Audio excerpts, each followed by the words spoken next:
Welcome back to the Insight Thru Experience Podcast, everybody. This week we are focusing on the support side of the equation here, and we are talking everything 1 Delta 7, so that's comms/cyber to all you who don't understand what that means. So to bring you the most current info on both what the comms folks are doing inside the organization, but also the recruiting, assessment, and selection side of the equation too, we're bringing in Tim. So Tim is a 1D7 who's been at the unit for just around 5 years, and he is currently working with us over in the recruiting, assessment, selection, and development side. So he brings the best of both worlds to the audience. So we just spent about an hour discussing all things 1D7, a little bit of his evolution through the Air Force, how he got to where he is, and then his time inside the unit. So I think this will be a really beneficial episode. We have lots of vacancies for 1D7s up here, and we need to fill them because they are vital to our success up here at solving hard problems for the nation. So if you are or you know somebody who meets the attributes and the things that Tim's discussing this week, please get our information in front of them and help us on the recruiting front, bring some of those comm folks up inside our organization. All right, y'all, sit back, relax, listen to Tim drop some knowledge on you. Appreciate y'all being here for the Insight Thru Experience Podcast.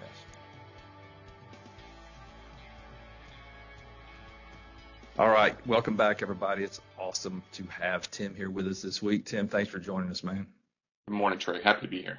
All right, before we dive into deeper waters, Tim, let's spend a moment and just have you introduce yourself to the audience and how you ended up in the Air Force. Okay. Yeah, I've been in the Air Force for over 17 years now. So going back a ways, shortly after high school, I kind of recognized pretty quickly that I was just going to waste a whole bunch of money going to college and partying and doing all the common things that people do. So I looked for a different outlet and went to talk to recruiters. And after talking to everybody, I kind of landed on the Air Force thinking that I was just going to do my 4 years and get my GI Bill. I really was just kind of focused in that mindset that I had to get a college degree before I could proceed to real life. And I was pretty pragmatic about it. I looked at the stats and said, hey, the people in the Air Force are the ones that are getting the most degrees. So that's obviously where people have the time and the capability to get after some schooling, and that's what was important to me right then. So I chose the Air Force. Awesome. Love hearing those stories. So now walk the listener through your history, at least your first decade or 12 years in the Air Force. Where'd you go to school, and then what bases were you assigned? Yeah, so I came in 2006, went through tech school, Keesler Air Force Base. First assignment after that, they sent me over to Okinawa, Japan. I got to do tech control stuff there, pretty limited scope of experience there, honestly. I did get to work on some TDC, which is Theater Deployed Communications. Did that for just a little bit in Okinawa, but then went over to Grand Forks Air Force Base, where I spent 6 years as my second installation.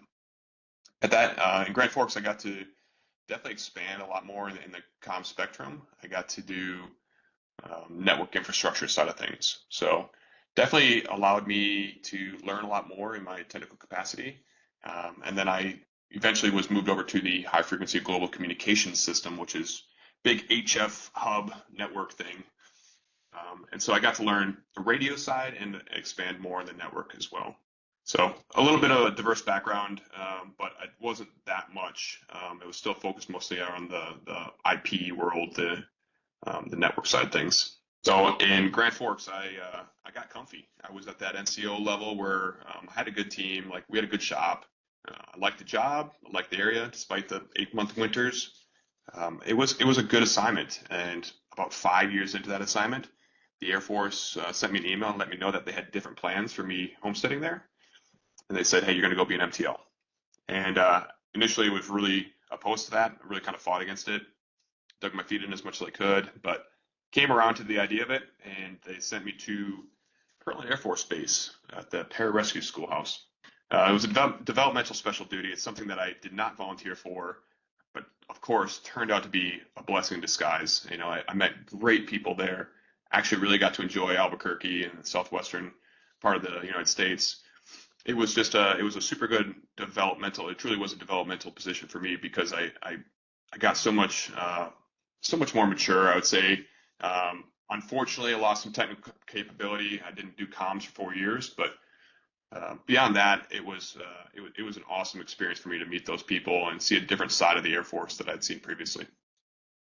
Is your time at Kirtland, is that how you started getting more interested in an organization like ours? What led to you saying, all right, it's time to try out for something a little different? Yes. Though I had heard about our organization previously, I'd never really had the push, the urge to kind of to actually apply, to put my name in the hat. Really what it took was meeting some former unit members and for them to kind of tell me, hey, you are the right person for this type of unit. What are you waiting for? You'd be a good fit there. And really kind of hearing that encouraged me to think, all right, well, maybe, what do I have to lose at this point? I'd kind of considered my options. I was thinking about even getting out, palace chasing, going to the Guard to be a 1B4, which is a different subset of cyber or comms. There was a whole bunch of options laid out there, and I thought, hey, what do I have to lose? Let me fill out the package. Being an MTL is a 4-year gig regardless. I know I'm going back to comms. I don't think that I will get hired at this place that everybody says, only takes the best people. But whatever. Let's give it a go. What's a lesson you could take away from your time being an MTL at Kirtland? It does not matter what your current technical capability is when you were thinking about applying to this organization. That I know that is a huge hurdle for people to get over in their head of, hey, I'm not the best whatever. I'm not the top person in my career field or whatever the case may be. If I don't know if we're going to plan on talking about it later on, Trey, but a huge thing for us in the hiring process, because I'm so involved in the assessment and selection side of things now, is the attributes. That's what we care about. That's our grade book. That's what we go by when we're actually looking at candidates when they come out to us. So for me, at the time when I applied, I came out here for my assessment and pretty much looked the folks in the eye and said, hey, I'm not a good commo right now.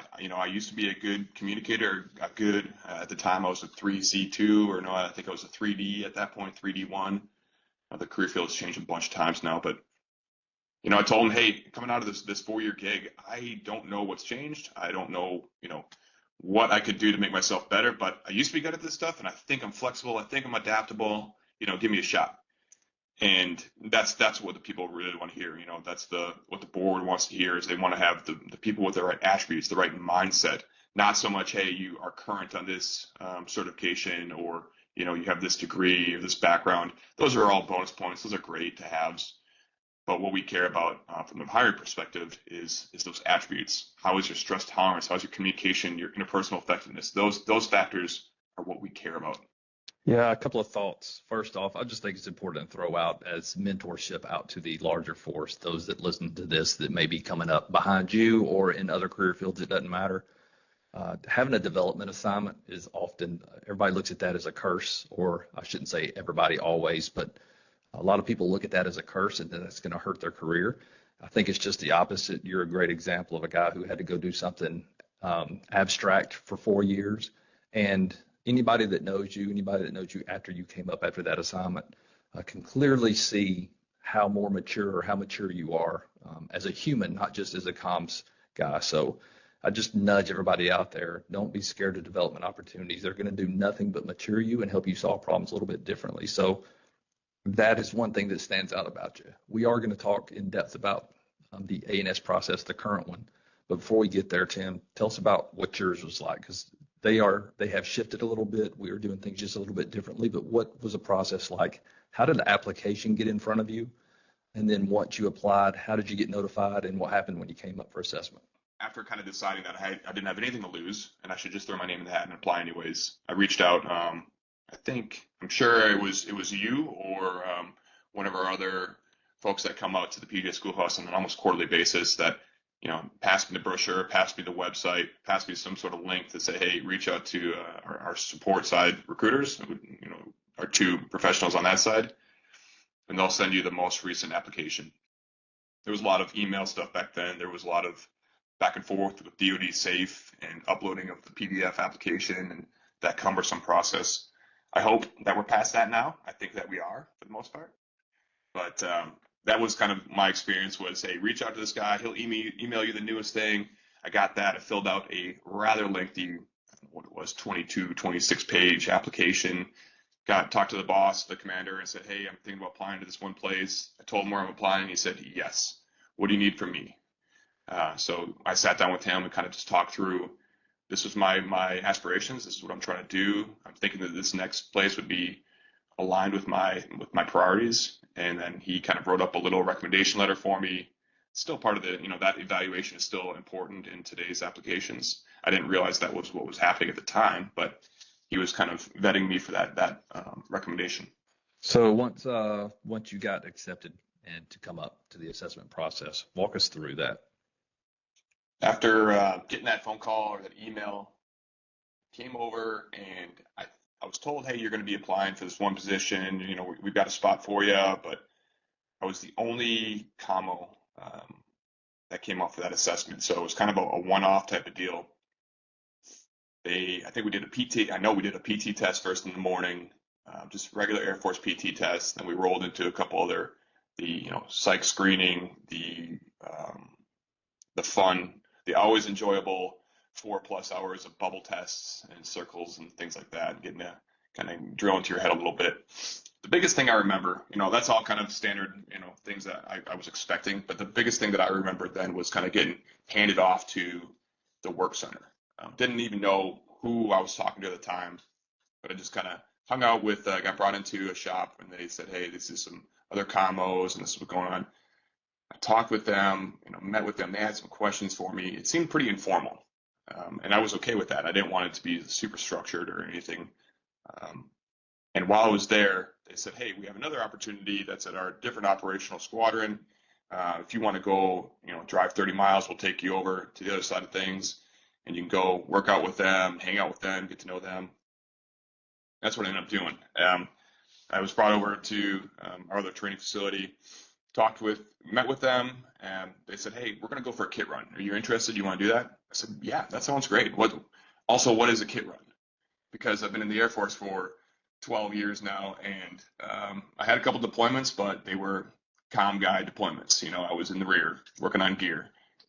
And so they said, we're gonna throw on some kit and some radios, and you can help us program them, and then we're gonna do some sat shots and do some other cool things. Okay, that sounds interesting. I don't know what I'm doing, but let's give it a go. So that's exactly what we did. They kind of taught me the basics of the functionality of some of the equipment that I had literally never seen before. They handed me the stuff. We went for a kit run. I thought it was a blast. I thought I was kind of just hanging out with the guys and doing a workout. Not super, super intense. It was kind of at my pace so that they weren't trying to destroy me. And then we finished up. We did somewhat of a AAR at the time, talking through, hey, you did really good on this part. You seemed confused when we were teaching you this radio thing. Have you never seen radios? Oh, never saw radios before. And all the while, I did not realize these guys it's a job interview. We're not just hanging out. They were actually like watching me and seeing how I handled the challenges and seeing my mentality during the more challenging parts. And I was just thinking that we were having a good time. So that was my experience after the fact, just hanging out with those guys and getting to know them.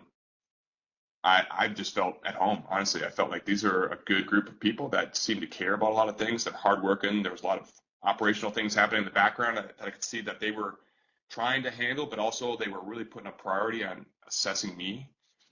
So I just really felt that they cared. And I don't know, it just felt a very welcoming place. But all that comes now, your whole career comes to a board process where you have to go in and find out hired or not hired. So walk us through that, and then I want you to set some humbleness aside real quick and tell us why they said yes in the boardroom. The hiring board, man, that is stressful waiting for the hiring board. The board itself, not such a big deal. I tried to seeing things from the other side now. I tried to encourage our candidates that, hey, what's done is done. You don't have anything else to worry about. But at the time, if I could go back and tell myself that, it wouldn't change anything. I was sitting in that little waiting room. I remember exactly where I was at, hanging out with a couple other candidates from different career fields, just waiting for my time to get called into that boardroom.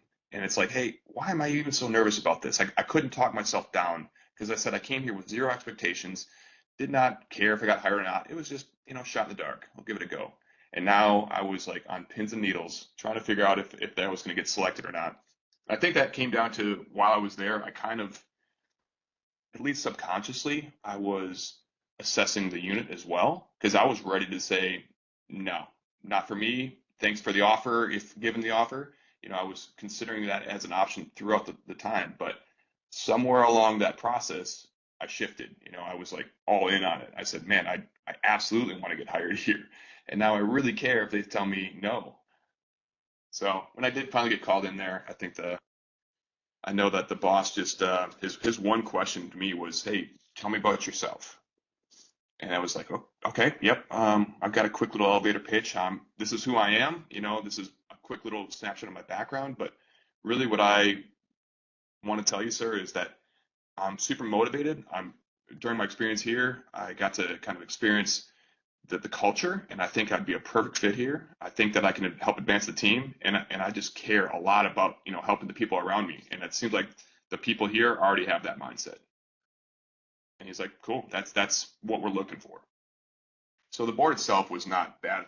He offered me a job right after that. And really they kind of offered me a pick of a few different positions. I didn't know what I didn't know at the time. It was so many different roles you can fill in our unit. And at that limited exposure level, I was not prepared to say, yes, I want to work at A office or B office, just because I didn't know what A or B office did at that point. So I just told him, hey, wherever you need me, I'm happy to work there. And I think that mentality is super helpful. Everybody kind of wants to hear that you're a team player, and that, hey, we can, wherever you want to fit in the organization, if you're happy to do it, I think that goes a long way. Tim, go back to that board process. I want you to put yourself in the commander's seat at that point in time, and you're sitting across a table. What did he see in you? Why did he say yes to you? What are those things that all those people saw in you that led them to the yes? What's pretty easy for a commander to recognize in a short conversation with a candidate, and something that we talk about often is that the three words that I like to kind of keep in the back of my head is humble, hungry, and smart. Right, and it's probably been talked about in this podcast before. I'm sure it has, but those three things, they're not something that we measure in the attributes and things like that. But it says a lot about somebody. The humility, that to be able to kind of fit into any new group. When you show up and you act like you know everything already, you've already set yourself up to fail. Nobody wants to work with that person. So being humble is paramount. We mentioned that first. Humble, hungry, and smart. So the second piece being hungry, man, that's just motivation to me. That drive, the drive is probably the biggest characteristic in my subjective viewpoint. I think the drive is something that you cannot replace. You can't teach it. You can't. It's hard to grow it in anybody. It's an innate feature that you really have to extract from somebody or ask them to showcase for you during our assessment. And so that hungry part is a massive part, and then smart. And how capable are you at being taught, being trained, being able to be flexible and adaptable and be able to learn a new trait? That's something that the psych team can really extract better than I think anybody else. But those three components, humble, hungry, and smart, are huge. And I want to say, without sounding too boastful, that I crushed those three areas. I think those three words define you well. And I just have a few thoughts. So we have used humble, hungry, and smart before in a podcast. And they align very well with our attributes. If you just think about it, humble aligns with interpersonal effectiveness very well. Hungry, obviously, with drive, and then smart equals problem solving. And like you said, man, when you get to hire your A team, when you get to hire and hand select people from a larger organization into your organization, clearly intelligence is something that you're searching for. And like you said, the psychs probably get to that the best.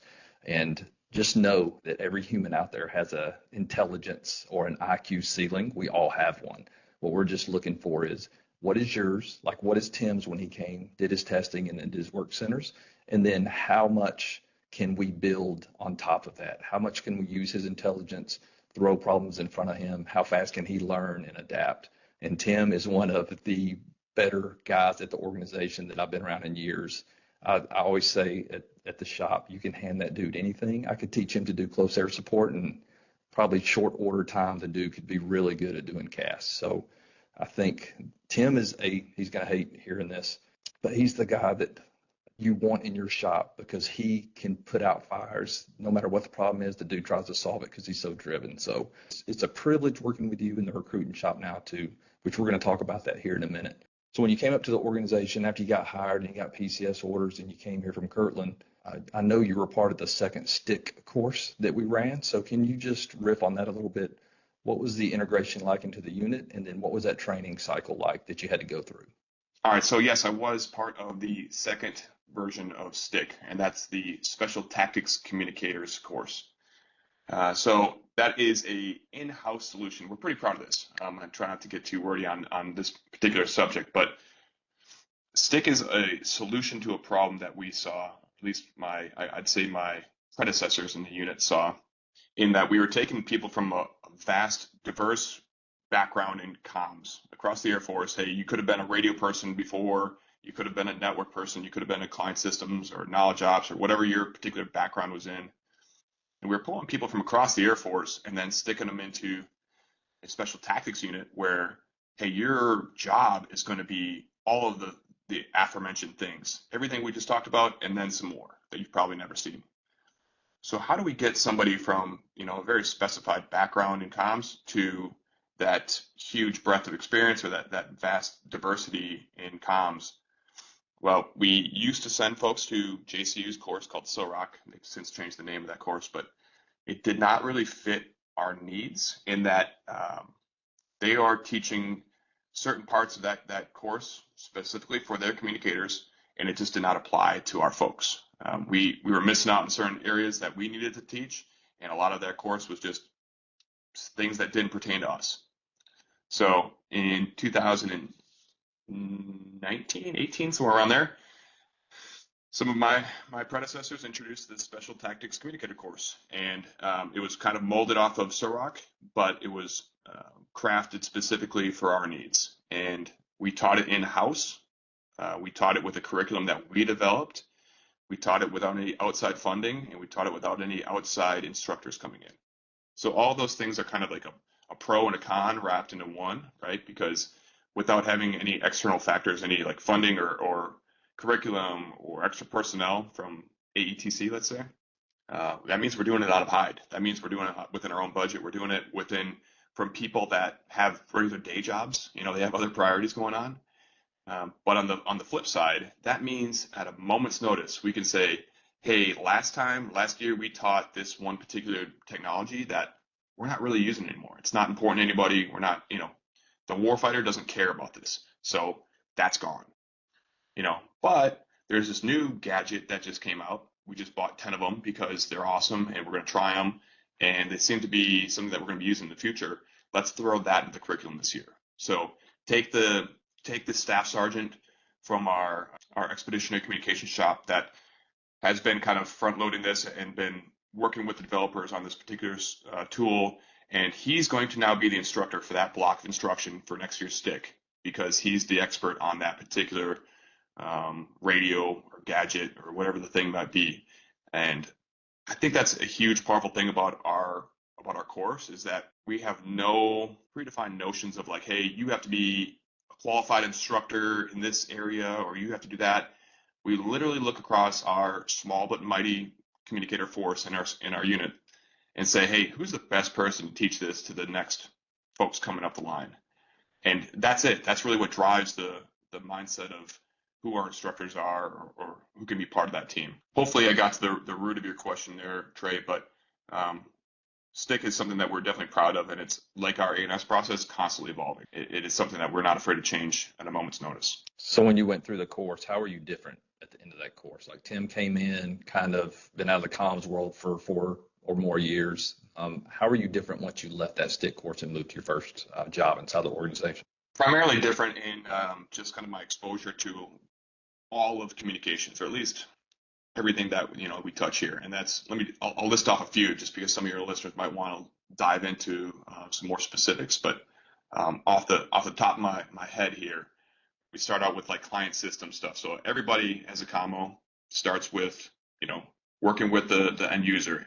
Hey, the printer's broken, to my CAC doesn't work right, the keyboard stuff, those benign, boring type of tasks, those happen constantly for everybody. If you're a comms person and you think you're too good to work on that stuff, I would ask you to reevaluate because you should be wanting to help the team out. So we start out with like client systems things. We move into understanding all things comm-sec and cryptography with baseline and security plus type of things. move over into networking. This is kind of a block that can be challenging for people without a background in it, but we have some of the best instructors around. So we do networking, then we move into SHF, your SATCOM, your beyond line of sight type of communications. We do tactical radios. We do the kind of radios that, guys wear on their chest or in a backpack, as well as vehicle mounted operations. We do some clandestine comms, things that are not going to make you look like a big military type of communicator, but could still get your messages up and out, things like that, without going into any more depth there. Basically, the whole vast array of communications gets covered in about 3 months is what we're currently looking at for our course. So my background was so specified. I did long haul comms, which is not anything great, and then some networking, and everybody does the CST level a little bit, but putting my hands on a tactical radio was so cool to me. I thought that, hey, this is awesome. Like, there's an airplane flying overhead. I can literally press this button and talk to that aircraft right now. And we did that. We did SATCOM shots that I was like, I don't understand how this is working. Okay, we learned the foundations of it. Yes, there's some geosynchronous satellite flying around 26,000 miles over our heads or something like that. And we pointed this little dish thing at the sky, and it bounces off that, bounces to a different thing. Even though I was an Air Force comm person for 12 years, I had never done those things. That was just outside the scope of what I had experienced previously. So coming out of STIC, I was super fired up. I was like, hey, this is awesome. I now know all these other things. You feel like you've only scratched the surface of it, which is somewhat accurate, because technology is such a deep field. You can never be an expert in everything. No one can. But just being able to kind of know the basics of such a wide spectrum allows you to kind of attack problems a little bit differently. You're not always looking at the problems from the same perspective that you previously had. Now you're armed with a lot more tools, and you can problem solve a lot more effectively, I think.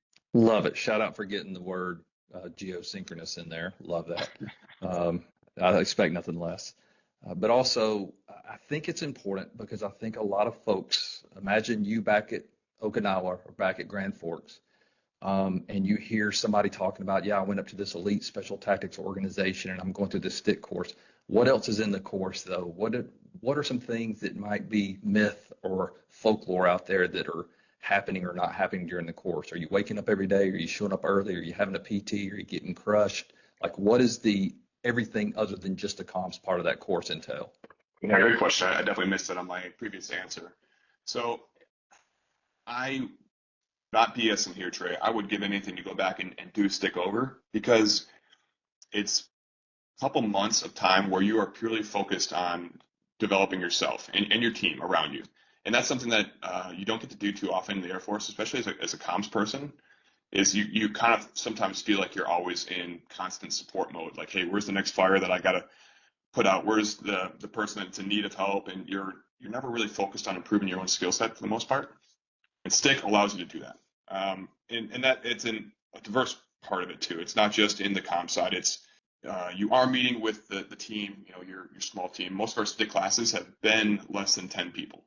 So that's, it shows you that, hey, it's a very small, I don't want to use the word elite team, but a very small and selected team of people who want to be there, who are motivated to get after it. And they're all kind of focused on improving themselves in the team. So we do meet just about every morning. We work out together. Usually, with an instructor or a cadre member, they kind of have the plan for PT. And I'd be lying to you if I said it wasn't challenging, but it's not anything that was, looking back, like, we didn't do anything extreme. It was not, there's definitely always a concern from commos like myself that, hey, if you're going to an ST unit, that means, shoot, now I have to go work out with a bunch of PJs and controllers. And I don't know how I feel about that. This was not like that. This was, hey, we absolutely want to make ourselves better. We want to show that we're part of this culture of physical fitness, and that we're not going to allow ourselves to be fat and sloppy. But it was that was pretty much the extent of it. We as far as the PT goes, we were not doing anything so extreme. After PT, then you go grab chow real quick from the great DFAC and head into class. And that's pretty much a full day of classroom instruction where So usually a mixture of one of our subject matter experts coming in, teaching you a new concept, having you perform those actions on that equipment right there in the classroom. And then oftentimes, hey, in the afternoon or the next day, we're going to be going out into the woods just on the other side of the building or something, and we're gonna try to set up that sat dish that we learned about yesterday, and the instructor's going to let you set it up in the complete wrong position so that you're trying to shoot through some pine trees, and you're going to scratch your head, try to figure out why it's not working. And then you work as a team to kind of figure out, all right, this is why it didn't work. This is what we're going to do better next time. And then you just kind of build foundationally from there. So great team building. Overall, I'd say STIC is awesome just because it's great for team building. You're getting to work around motivated people that want to be there. You get to work out together every morning. You get to learn together. You get to kind of sweat a little bit. In some of our tactical employments, I'd say we try to do something like every 2 or 3 weeks where we actually go out in the field a little bit. We get to throw some kit on, do some more of the sweating in the field type of experience, which I think is actually really fun. Nobody really complains about that too much, just because that's where you actually get to employ the things that you learned about in the classroom.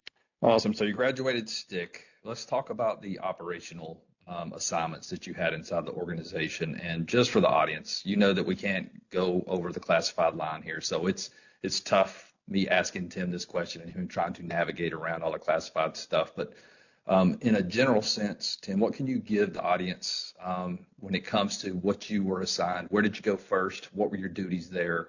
Now that you're this general comm specialist inside of ST organization, how did they utilize you to maximize your talents? So initially after STIC, I didn't realize this was happening at the time, but now I do. There's a lot of talent management going on in the background. There's, we call it slating, but realistically, it's you fill out a baseball card, what we call a baseball card, and that's just, hey, this is my background, these are my interests, this is what I like to do, and this is kind of what I want my goals in the future. And I had said that I want to go over to one of our operational squadrons and work as I wanted to do the direct support side of things. I wanted to go through a direct support training course. I wanted to go work at the detachment, work with the OTC guys. I had a whole bunch of things listed out.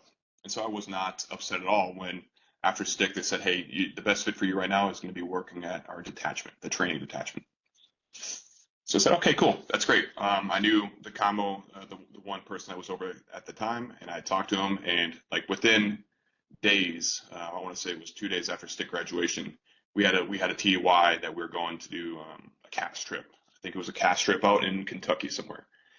And so fresh out of STIC, no time to catch my breath. I was like, hey, let's get after it, let's go. So loaded into the truck, we drove out there, and I learned from him and then kind of leveraged my experience, how to support the OTC team that was out there doing this post-air support training event, and just kind of flowed right into that one OTC training cycle, which is, the better part of a year, jumping all around the country, doing a myriad of different skill sets, from the CAS and the traditional PJ roles. And initially it was me and the other communicator on that team. And then as certain trips happen concurrently, you have PJs going to one part of the country for some technical rescue training, while you have controllers going to a different part of the country doing their CAS training. We decided that, hey, the best thing to support these guys is we gotta split up. So one guy would go with the PJs, one guy would go with the controllers, and doing that, I think, is just the best way to hone your craft. Had all the skills, taught all the skills, everything I needed to do to support those guys via STIC. But it's not until you actually go out there with them and you realize, if I can't figure out this problem to, fix the SATCOM for these guys, they don't have their red line connection. They don't have their ability to do comms with the aircrafts, let's say, or the Link 16 network that we're working on right now. It just won't work, and they cannot communicate the way that they had planned to do it, and that has real world implications. It's like, holy crap, now it's real. I got to figure this out. So the DET, I think, was the perfect training ground for me. Ironically, it is the training detachment, but I was there not to train. I was there to support those in training, but yet I was also kind of reaping the benefits of that training environment. And being a comm guy in those environments is great too, because you get to kind of forge relationships and networks with people that are outside your normal circle. People sometimes ask me what's different about us and JCU, and there's a bunch of different reasons, but one predominant factor I think is our exposure to other types of people is huge in our unit.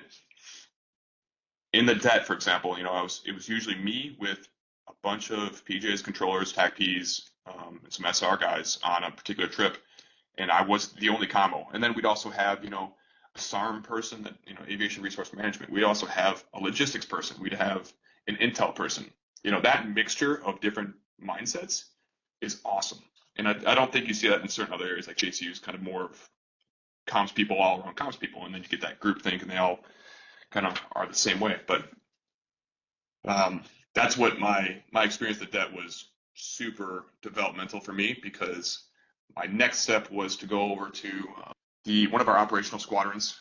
I took over the A6 section there. So that was a small team of communicators, let's say about a dozen commos that are broken up across multiple teams. And they, again, were kind of acting in a similar role to what I was doing at the DET, right? One or two commos per team of special warfare airmen. And then I was part of the, let's say, the headquarters section, right? So I kind of managed those teams.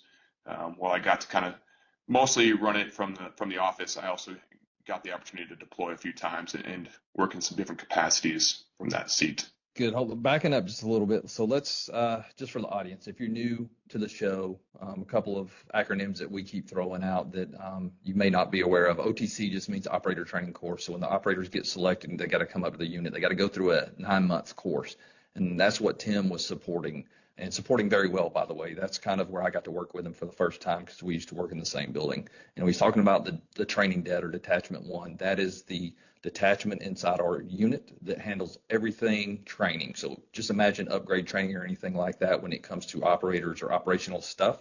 It usually falls under the DET's purview to get guys and girls trained up for those things. Something you pointed out there, and I just want to connect the dots to it, is Tim came out of stick. Tim's experience going into stick, he didn't have the tactical radio experience, right? He goes through the course. He comes out the other side, his first assignment. He has to go on cast trips with dudes who know how to use radios pretty well and are going to ask some pretty technical questions of, well, how about we program it to do this, or why can't this do this?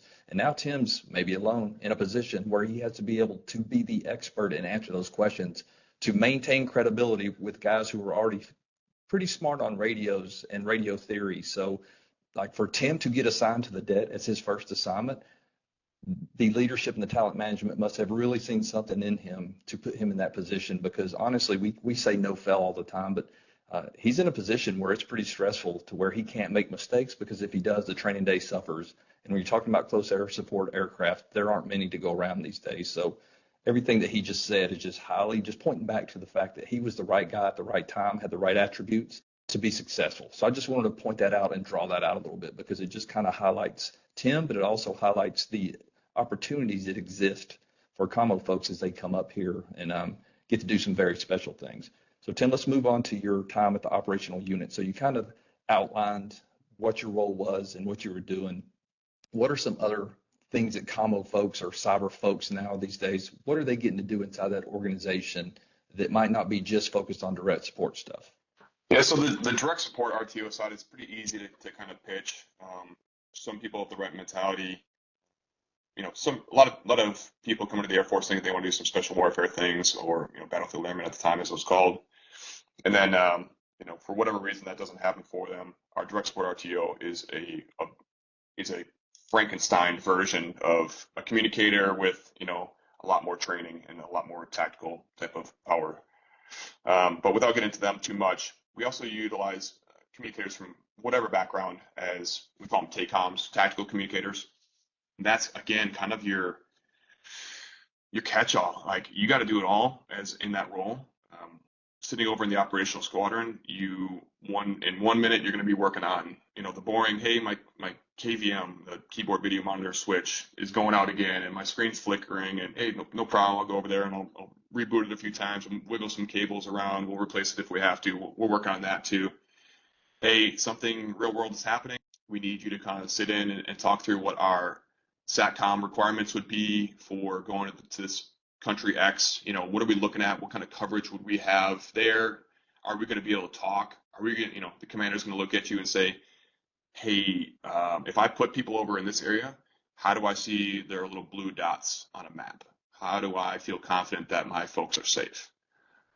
So working back from those like requirements, as I look at it, is shoot, we need to be doing a little R&D when somebody says, or when there's a new piece of equipment out there that somebody's claiming can transmit for us below an RF spectrum that will be noticed by an adversary across the globe, whatever the case may be. Well, let's go buy a couple of those things. Let's go out in the woods and test those with our friends.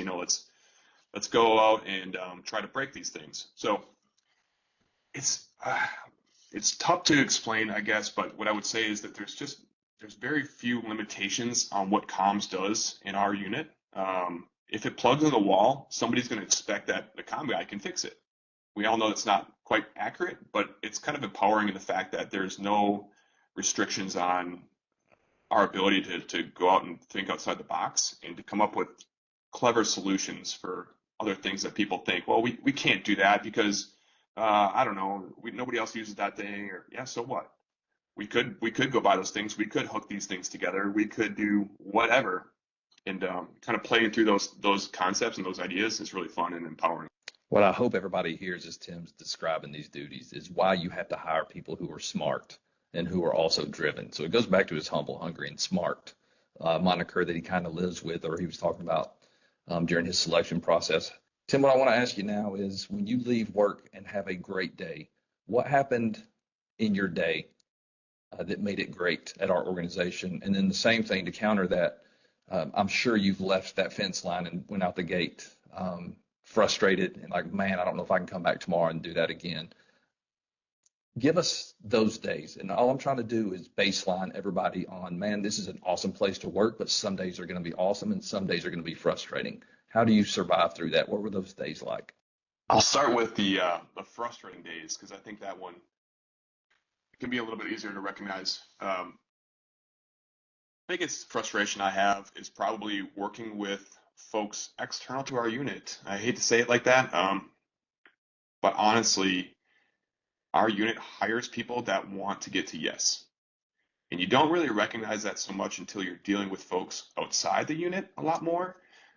When you're asking for people who control parts of a network external to you, or when you're trying to call in a favor to get some seats on an aircraft going somewhere and it's somebody that doesn't, somebody that we don't own that aircraft, or whatever the case may be. And getting to yes is just not in their matrix, right? They're not thinking about that first. And so the other piece of that is, the fun days, the great days are when, hey, there's something in the world happening. It's probably somebody's worst day, across the globe. But the fun thing on our side is seeing the team come together in response to that global event that might be happening in country X, is seeing, hey, the call went out. We all, whether or not that you're going to be going, if you as a person are not going on that particular trip, you still want to come be part of that team that's helping out. I mean, that might be, I've literally gone and picked up Chick-fil-A for the team that's going out, like, hey, I just know that you guys are going to be packing out right now, and I know that you're probably hungry and you're not thinking about food. I'm going to grab Chick-fil-A, and I'm going to come in and, be there to help you guys out and prep for that possible deployment that's about to happen. Those are the really fun times, I would say, that you see everybody kind of drop and actually really prioritize and stop and say, what's important here? Oh, that's helping out the guys who are about to go downrange, or the team that is already downrange and they need a resupply. I think that is just so cool to see how we, as a unit, as an organization, can just immediately on a dime stop, reprioritize, and execute. Love it. Love those answers. It is the beautiful thing about our organization, how it's all hands on deck and everybody's going to support the team going out the door to go do some amazing things, not just for the nation, but for the globe. All right, Tim. So after the operational unit, you got chosen to move over to the RASD shop. And RASD, for the audience, just stands for Recruiting, Assessment, Selection, and Development. And basically that is our building, our shop, our section inside the organization that just focuses on bringing people into the organization and also developing them. So as you move over to RASD, why did you come over? And then what's been your main focus since you've been here? So I recognized a problem that we were having across the organization, and we have multiple shops, work centers, a couple squadrons, whatever you want to say, where we have communicators aligned. We have comms people across our entire unit. But holistically, we were not really prioritizing the recruiting of our own replacements, right? We were all pretty heads down on our own problem sets, on our own operational requirements, and we were really just expecting a very small recruiting and selection team. We were expecting a small team to kind of do the work for us. And looking across the different career fields, I mean, there's 60 plus career fields that our unit has. We could not expect a small team, and I mean very, very small team of folks who go out there and be focused on recruiting and talking through the 1D7 comm-specific questions that people might have at different base briefings, or by sending out emails to folks who might be interested. So I kind of took that as a little bit of a personal mission to be more involved in the recruiting of our own replacements and to kind of augment our team. There's a lot of places in the Air Force that will complain about not having enough manning, and that might be true. But what I'll say is our organization, or specifically the comms team in our organization, we complain about not having enough manning, and we have the billets available to us. That's the difference, is that our unit actually has, I would say, a relatively fair allocation of billets based upon our UMD to put communicators aligned to our teams, but we have too many vacancies.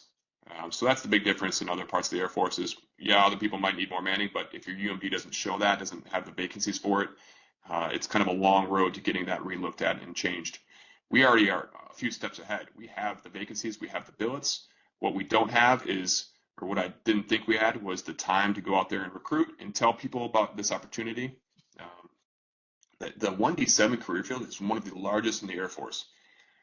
And it's just mind-boggling to me how many people that I go out and come across and talk to that have never heard of our unit, don't know about who we are, don't know about the missions, don't know any of those things. So from my perspective, it's too easy to kind of make that a priority. Take a knee from the operational side, allow some other people that were working for me to kind of fill in those roles and for them to grow and develop. And then I'll focus on, and then it kind of gives me the opportunity to focus on recruiting and selecting of our own replacements. What's going to be the strategy? What strategy are you employing to get the information out to all the 1D7s out there? Man, I would say I get a little frustrated talking about this because we are, it's the beautiful nature of where we work. We have some constraints that we can't advertise on certain means. It seems like there's always some restrictions. There's somebody saying no. That goes back to my frustrations about the good days and bad days. But what we were trying to do is myself and a few of our coworkers, we go out to bases across the globe.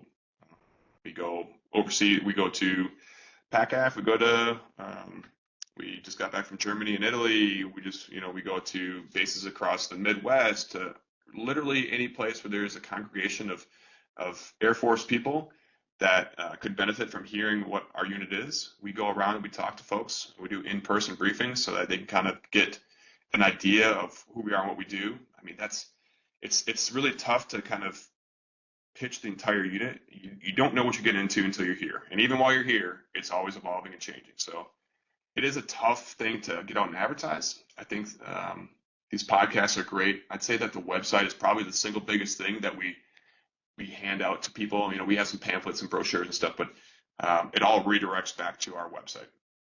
And the website is probably very more operator centric. And I think the first time I saw that, I was like, wait a minute, where's all the comm people doing cool comm people things? Now that I'm on the RASD team, I've come to recognize it's pretty hard to showcase the better sides of what the communicators do here without always just looking like an operator. Because we do have those people in the direct support role that they look more like an operator, but their role on that team is as a communicator first. But we have a full spectrum of other sides of comms that we do within our organization. We need the smart, I want to say the 40-pound brain nerd in the back of the room who just wants to work in a place where he has less restrictions, where he is given a challenge and then told, hey, don't care about the money, don't care about the rules, how would you solve this problem? I think the beautiful thing about having so many open positions right now is people listening to this. It isn't a zero-sum game. So if you have the opportunity to come up and assess, you should. Or if you know somebody out there that you've been stationed with before, or somebody that you're stationed with now who you think might fit what Tim's talking about, reach out to them, point them over to our social media sites and get them interested, or at least get the information in front of them, because it is hard, like Tim said, to reach everybody out there. So hopefully some of the listeners can do some of that for us. If you're an operator sitting here listening and you got a 1D7 at your organization that you think fits the mold, get our information in front of them. We could really use some good folks up here because we're solving some problems, some really hard problems that nobody else is looking at. And our 1D7s are right in the middle of all that. In fact, they are some of the main efforts in some of this stuff. All right, so as we're talking about our RASD, our mission inside of RASD, part of that is assessing the applicants when they come up. So first off, just describe what they can expect when they come up. Go over, man, is there a PT test for everybody? Because, again, there's some myth and some folklore out there that I think are probably scaring people away that might be or might not be true. So if you could clarify that for us. And then how should folks prepare for the experience you're about to describe? So the disclaimer, as I mentioned earlier, is that we're always evolving. So what you hear today might adjust, before you actually come out and assess. But what you could expect nowadays for currently is we're gonna send you after you get approved to come out.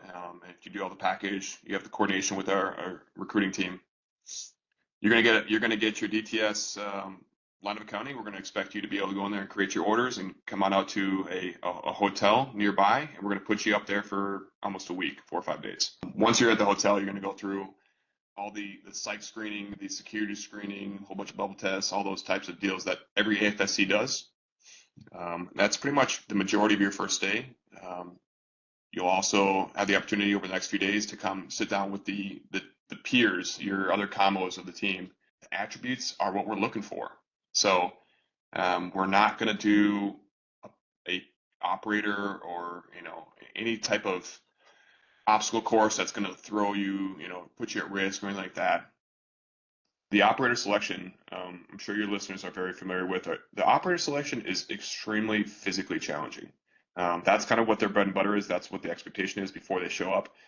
Our support side, our combat mission support folks, we're not expecting that out of them, at least day one, right? We're looking at the attributes first. We're looking at your ability to fit in properly, to not be a risk to the organization.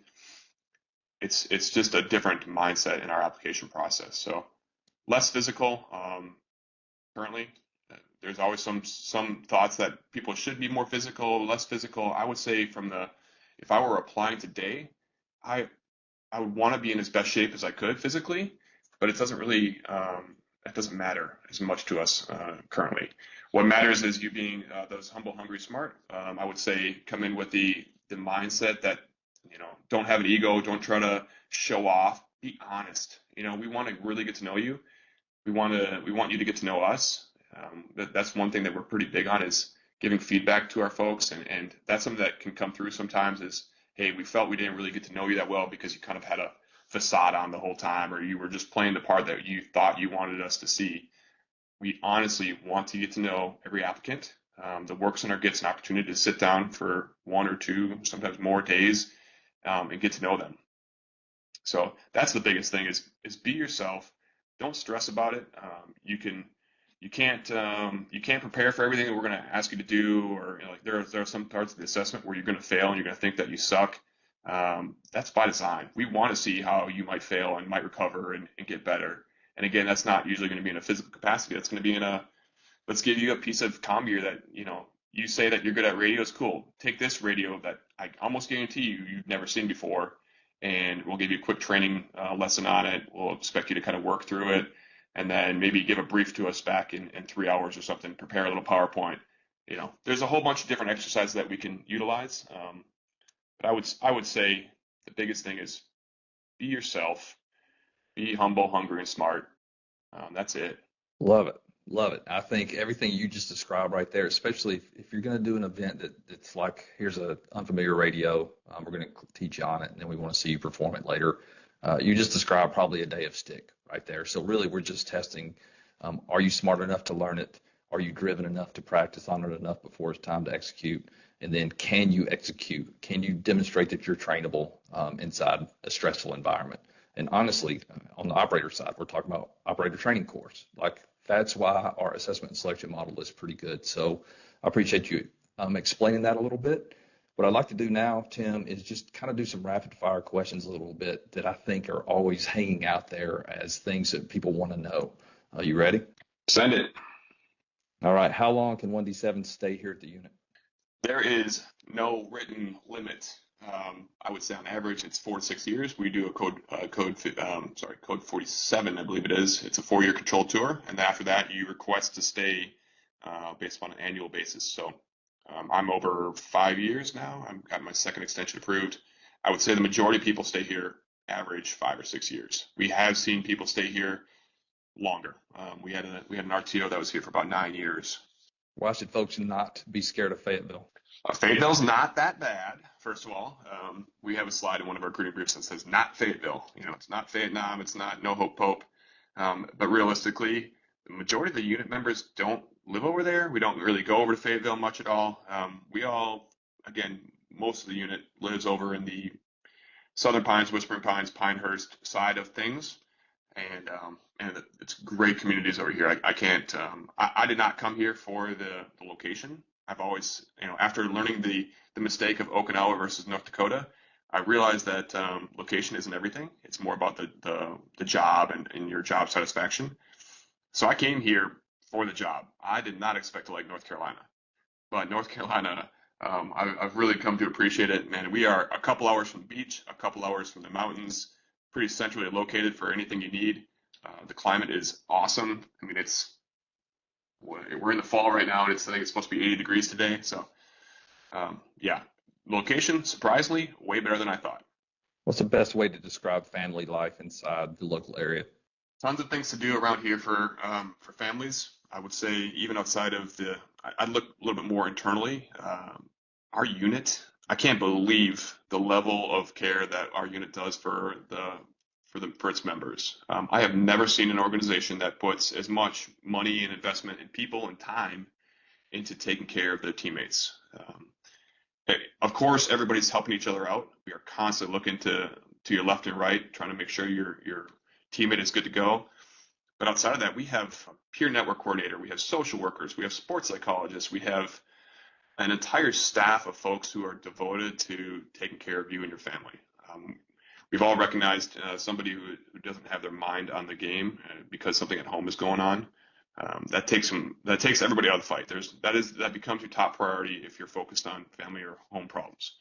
So our unit has recognized that. We do all kinds of things from off-site type of weekend things where we'll rent out a block of rooms over near the beach or in the mountains, and then we'll send, do like a couples retreat thing. We also do singles retreats where we go out to those locations and get to kind of relax, do a little pro dev sometimes, but get away, take a breath. I just can't believe that the things that we do to take care of our folks. It's pretty impressive. If I'm a 1D7 wondering what our ops tempo is like here, well, how would you describe it? Let's just use the operational squadron. So you're a 1D7 attached to the operational squadron. What's your operational tempo like there? I would say that it's definitely busy. But we, when I was in charge of the shop over there, I can't remember a single time in a couple of years where I had to look at one of the guys and tell them, hey, you have to go on this TDY. Generally, people want to go on the different opportunities that we have. It can be very busy based upon what team you're attached to. But I cannot recall a time where we've had to force somebody into going more than they wanted to or do anything like that.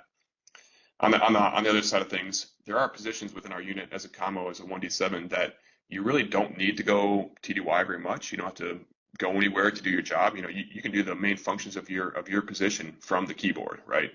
So if that means you get to stay home and do that, great. I've been known to kind of reach into those back shops and extract some of those personnel that get cozy and comfy and say, hey, you've kind of forgotten about some of the operational or exercise things that we're doing. Why don't you come out with us on this next big 2-week exercise, and then pull somebody over to a range in Southwest America and get them, a little bit dirty and show them, hey, this is kind of the fruits of the labor. This is the things that are happening because of that thing that you made, that tool, that comms piece of software or whatever else. This is what the operational effects are, and this is, kind of the fruits of your labor. So definitely a wide range. I hate the Intel answer of it depends, but that's truly what it is. It's kind of like, hey, what position are you in? Where do you need to be to do your job effectively?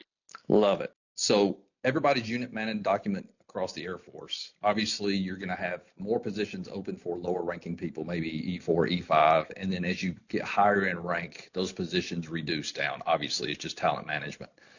So what is the best time, in your opinion, for a 1D7 to apply to the organization? And I'm putting myself in their shoes. I have a career plan or a career path mapped out. When along that career path would be the more advantageous time for me to come apply? What I'd say is senior airman staff sergeant is the ideal time to drop your package. I mean, you got to have a couple years on time on station. That's evolved over time as well. We used to always tell people 2 years time on station. I think that's probably what we should tell people currently as well. But 2 years time on station, you got to be a senior airman. And then beyond that, man, you should be dropping that package. If this sounds like something you'd be interested in doing. I didn't come to the organization until I was a well-seasoned tech sergeant. And of course, I don't have any regrets about my Air Force experiences, but in hindsight, I would have loved to be part of this culture sooner.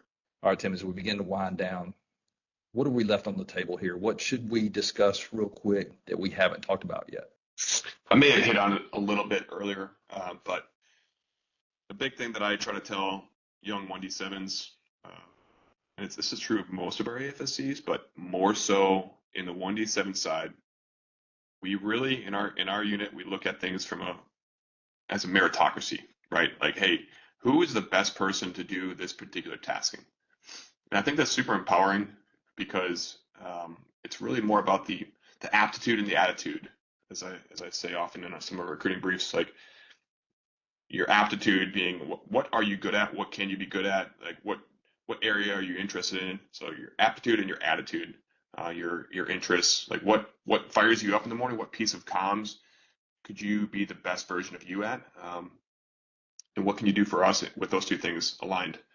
I think that's super impactful because there's no constraints on which part of IT or comms that we would ask you to do here. We will say, here's the problem, here's what we need done, and you can self-identify a lot of those requirements pretty quickly after being hired here. And then it's get after it. So, like for example, we took a radio guy, somebody who's only done ground radio type of things in his career field, still a young NCO, but that was his background. And then he came to us and said, hey, I'm a little bit more interested in doing the more traditional cyber, like DCO, defensive cyber operations type of role.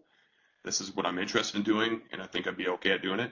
So we send him to DEF CON, to Black Hat, the conferences that deal with cybersecurity things. We sent him some other training and invested in him to become a better cyber professional. And that's really what he does now. He runs our defensive cyber operations team. So from a diverse background, he was able to kind of follow his interests more so than any other place I think would allow him to do. Awesome. Tim, it's been awesome to have you on here, man. I appreciate you joining us today. I think at least if I'm a 1D7 out there, just hearing your experiences would interest me. So it's been awesome just to get to sit here and talk to you for the last hour. Thank you, Trey. I had a blast.